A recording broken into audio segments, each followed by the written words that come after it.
You are now in business. I am, yes, fortunately. Talk to me about your business, and then talk to me about moving into that business, and then where you left football to move into that business. Okay, so we have a family franchise in northern Namibia. We do a fruit and veg franchise called Fresco Fruit and Veg. Shout out Fresco. We can follow us on Instagram. Fresco, free Only the marketing. freshest, only the freshest. Yeah, so Only the freshest. my father first worked with my uncle for about 30 years, and then he decided now, like about 2 years ago, that we're going to break off and do our own thing, which my uncle agreed to. I don't really want to get into the details of that. Nice. The Volvo might be listening. So basically, don't laugh so. So yeah, basically, fortunately, I studied and all that, but I wasn't the brightest student, and Nobody's the brightest. My father, blessing the role model that he is, he managed to hand me this opportunity. He told me that, look here, I got a store for you, right? Take the store, get your goods by me, run it, do your thing and all that. And I've been running the store now for about 2 years, and what a roller coaster, especially like coming from football. Giving up football, heartbreaking. I personally think that it was a solid few months of depression, just like not playing football anymore. I mean, I love football that much. Like, I'm sure you can feel that right now. Yeah, no, definitely. No, I'm still playing. That's why I'm gonna have to feel it soon. Yeah, oh, you still playing? I play APC Okay. for FN. I'm playing tomorrow. You playing tomorrow? Last Against game who's back? before the break. We're playing Battalions tomorrow, 3 o'clock. Where you playing? Last week, no? In our park. 2 W's, relax. The game's tomorrow. Lovely. No, it's good that you're still playing. It's good that you're still playing. I honestly wish that I could still play, but in Namibia, not much football. I did roam around for a bit in the Namibian Premier League, but like if you're talking wages and 6 and 4 and all that, I'm talking about 2,000, 3,000.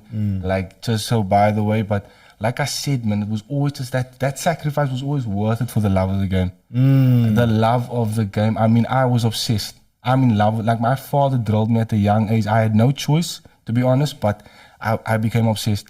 To give that up was like truly, truly depressing. But, I did take a lot from it though. Yeah, a lot from it. Like, especially like I was a captain.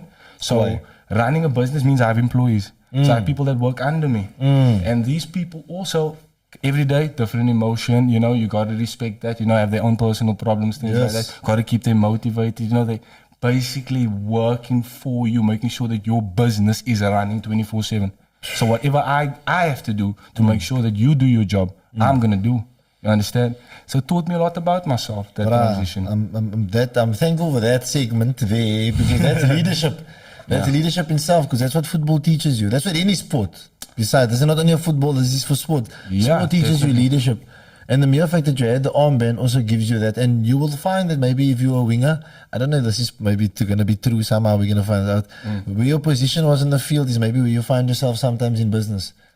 Because maybe you're a midfielder and you're a winger, you're a bit more fluid, right back. And so, I'm a centre back, bro. I find that interesting. You know what I mean? Feel that. I do feel Loud that. mouth, scree, altijd. Ja, zij skopt net.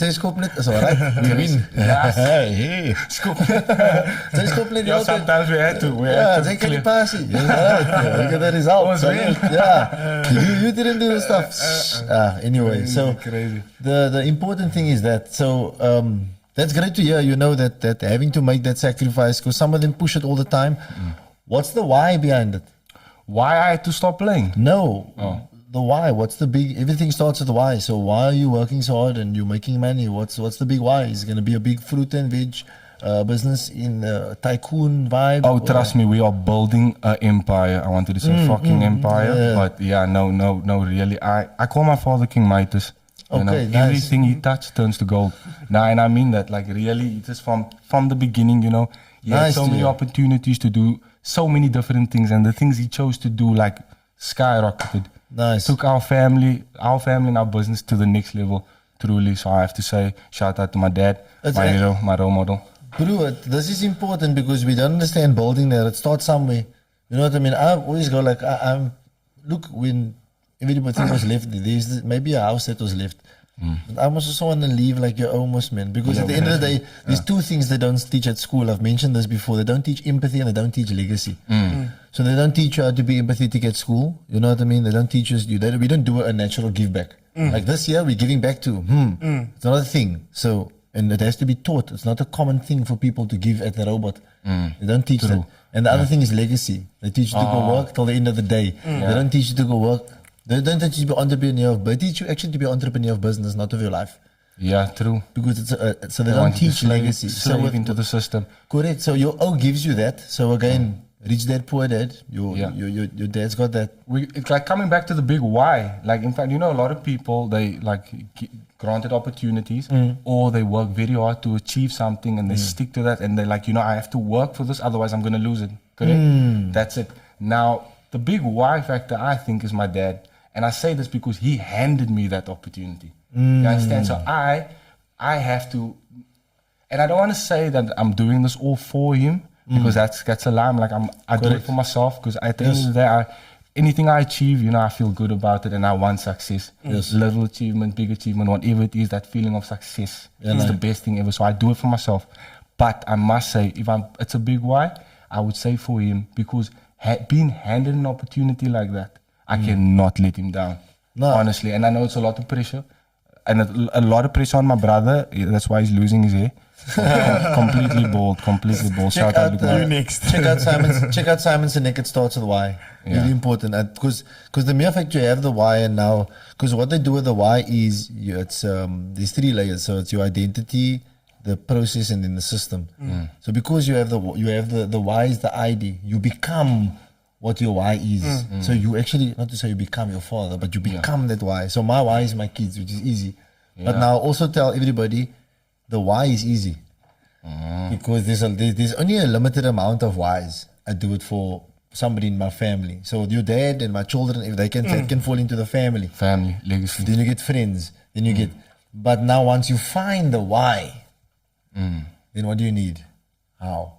And that's important. So a lot of people go, it starts. That's why I say they say it starts with why, and then you must find out how. So and then we're gonna be wrapping this up.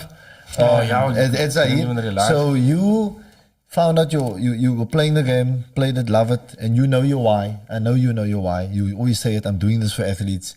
You preach it. You speak it all the time. It comes out your mouth. It's repetitive. So beautiful. And now you found a how. So just a brief, you found a new how within the social media marketing business, a new platform where you can help footballers. Why do you think it's important for them to at least try different alternatives and the alternative that you're busy with? So just to elaborate on obviously an alternative that Fagan is touching on. So obviously I've embarked on a new journey now called forex trading. So I've partnered up with a experienced professional, traded on the London Stock Exchange in the 1980s, since the age of 19 years old. So I was lucky enough to, partner up with this guy. Basically, he took me under his mentorship. He took me under his wing. I learned everything that worked consistently for 35 years in the market from him. And I just believe, it's important for like Fagan said, for footballers in specific, for athletes in specific, to have an extra high income skill, right? Whether it be forex trading, whether it be sales, whether it be marketing, whether it be copywriting. There's many opportunities on the internet today. There's many opportunities online today. There's many. All you need today is a skill, is a passion, and you can turn it into a business. Yeah. That's all you need, right? So that is what I'm trying to bring across. Focus on gaining an extra skill. You're only training for 2 hours a day. What are you doing with the rest of the time? What are you doing with the rest of the time? What are you doing with the rest of the hours for the day? You're sitting there, you're laying on your phone, you're scrolling, you're watching TV, you're watching unnecessary things. Yes, you're watching football. Football, I cannot take that away from you. You want to obviously pursue in football. So I don't suggest you watch anything else. Watch football, but don't watch anything else. Watch football and focus on gaining an extra skill. But you're laying there, you're watching TikTok videos, you're laying there, you're watching all this, you're watching all that.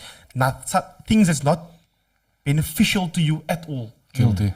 Not beneficial to you at all. Instead of invest in a mentor, invest in someone who's walked the walk. I wrote it down now. What's that? I wrote find the mentor down. If you It's simple, guys. If you want to be good at football, if you want to be good at kickboxing, if you want to be good at anything, find someone who's good at it and go learn from that person. It's as simple as that. But we tend to go the long route. Come I give you the beauty of this. School doesn't teach you to copy. And so he's just saying copy. And this is the thing. All the best business in the world is a copy of the Copy each other and other. just an add on a source. Exactly. School tell you don't copy. You must then take, you go to university, you must take the work and paraphrase it. Jy copy, man. Yeah, Jy copy net kwai. So you know what I mean? So again, exactly what Zahir's saying. So where's he going? Copy. Find a mentor. Mentor, yeah. I use this because this is one of the principles we teach in my mentorship. So we call this find a mentor because good is the enemy of great. Okay. That's a Malcolm X saying. So why do you find a mentor? Because if you find a mentor is someone who does what you want to do and they believe in you. Very tough sometimes to find a mentor that you can touch. I always tell the ladies when I was teaching at Cedar, meneer, ek wil 'n pro footballer is. Now take your phone and your phone one. Nou, I can nie. And I say, but I had a bit of a devil in it, so I will help you. Yeah. But if you don't see me as one, then you must already fall from it. And again, then how big is your world? You can't, I just played a bit NFD. Like you must know somebody in the PSL. Exactly. Know someone then you're going to get there. So yes, I'm a mentor, but is that my mentorship? Find someone even better. And that's why good is the enemy of great. Because if you find someone who's only good, you'll be able to compete with them. And you don't want to compete with people. Yep. If you find someone that's great, they become your worthy rival. That's also Simon Sinek. Because a worthy rival is someone who has your Healthy competition. yes, Pushes and yes, all the time. And when you look at them, you're like, oh, he got all my strengths. Yeah. You know what I mean? All my weaknesses is his strengths. And that's why I grant him. I actually support him. I envy him, but I support him. You know what I mean? So here we go. And again, when you don't know how to harness it or you don't know how to explain it to someone, they fall by the wayside.